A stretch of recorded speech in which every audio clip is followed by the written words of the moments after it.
எல்லாத்தையும் பேப்பர்.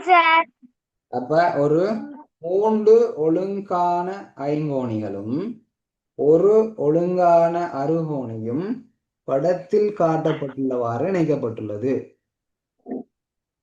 சரியா? இணைக்கப்பட்டு பெறப்பட்டுள்ள உருவின் சுற்றளவை காண்க. சுற்றளவு காண்றதான் சரி. அப்ப சுற்றளவு சொன்னால் என்ன? அது சுற்றளவு சுத்தியுள்ள அளவு சார். சுத்தியுள்ள அளவு கூட்டுத்தொகை. சுற்றளவுன்னு சொன்னா சுத்தி சுத்தி கூட்டுறது, அதான் சுற்றளவு. சரியா? உதாரணத்துக்கு சதுரம் முக்கோணம் எல்லாம் படிச்சிருப்பீங்க. சதுரம் சொன்னா 4 பக்கமும் சமம் என்ன? சதுரம் சதுரம் சொன்னால என்ன? 4 பக்கமும் சமனாக இருக்கு. சரியா? உதாரணத்துக்கு ஒரு 5 சென்டிமீட்டர் வைங்களேன். அப்ப இவர் எவ்வளவா இருப்ப? 5 சென்டிமீட்டர். இவர் எவ்வளவா இருப்ப? 5 சென்டிமீட்டர். இவர் எவ்வளவா? 5 சென்டிமீட்டர். அப்ப இதுல சுற்றளவு எவ்வளவா இருக்கும் இந்த சதுரத்துல? 20 சென்டிமீட்டர். கூட்டி காணலாம். 5 மஞ்சும் 10, 10 15 15 15 மஞ்சும் 20. அதோட சொல்லுங்க போறா. டக்குன்னு ஈஸியா காண்றா. கூட்டுறதை விட வேற ஒரு மேதேட்டோன்னு சொல்லுங்க பார்ப்போம். 5 4ஆல பெருக்கணும். எத்தனை பக்கம் இருக்கோ பெருக்கணும். எல்லாம் கெட்டிக்காரர் இல்லையா? 5 4ஆல வரைக்கும் விட்ட விஷயம் முடியும். ஏன்னா 4 பக்கம் இருக்கு. மொத்தம் 4 பக்கம் இருக்கு. ஒவ்வொன்றும் 5 5. அப்ப 5 நாங்க 4ஆல பெருக்கி விட்டா 5 20. இதுல சுற்றளவு வரும். சரியா? அப்ப ஏன் சதுரத்தை விளங்கப்படுத்தினார்னு சொன்னா இங்க ஒழுங்கான சொல்லி ஒரு வசனம் சொல்லியிருக்காங்க பாருங்க. ஒழுங்கான ஒழுங்கான இது பெரிய ஒப்புக்குரிய பாடம் இல்லை. ஒழுங்கான ஐங்கோணி, ஒழுங்கான அறுகோணி என்று சொன்னா, ஒழுங்கான என்று சொன்னா என்ன? எல்லா பக்கமும் சமம். ஒழுங்கான என்று சொன்னா எல்லா பக்கமும் சமம். எல்லா பக்கமும் சமனா இருக்கிறத நாங்க ஒழுங்கான சொல்லுவோம். அப்ப 3 ஒழுங்கான ஐங்கோணி இருக்குதான். சரியா? அப்ப ஐங்கோணிகள் இதுல ஒரு ஐங்கோணி இருக்கு. சரியா? இங்க ஒரு ஐங்கோணி இருக்கு. அதுக்கப்புறம் இங்க ஒரு ஐங்கோணி இருக்கு. இங்க ஒரு அறுகோணி இருக்கு. ஓகே தானே? அதுல உங்களுக்கு குழப்பறதுக்காண்டி தான் அதுல கலர்றதுக்கிட்டு இருக்கு.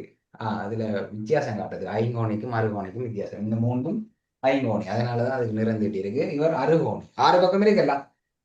6 பக்கம் இருக்கு இவர்ல. அப்ப இவர் அறுகோணி. இதுல பாருங்க 5 5 பக்கம் தான் இருக்கு. 1 2 3 4 5 1 2 3 4 5 1 2 3 4 5. ஓகேவா? அப்ப இப்ப உங்களுக்கு தெரியும் ஒழுங்கானன்னு சொன்னா என்ன? ஒழுங்கானன்னு சொன்னா என்ன? எல்லா பக்கமும் சமம். எல்லா பக்கமும் சென்டிமீட்டர் தான் இருக்கிற. சரியா? அப்ப மற்றெல்லாம் என்னவா இருக்கும்? 3 சென்டிமீட்டர். இதுல சுற்றளவுன்னு சொன்னா சுத்தி வார அளவு தானே.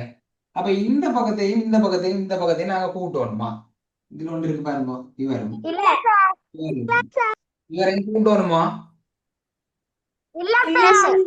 கூடாது. சுற்றளவுண்டா சுத்தி வார அளவு. இப்ப சுத்தி ஒருத்தர் ஓட போறாருன்னா இங்க இருந்து ஓட போறார். இங்க வருவார், இங்க வருவார். பிறகு இங்கால போவாரா கீழே போவாரா?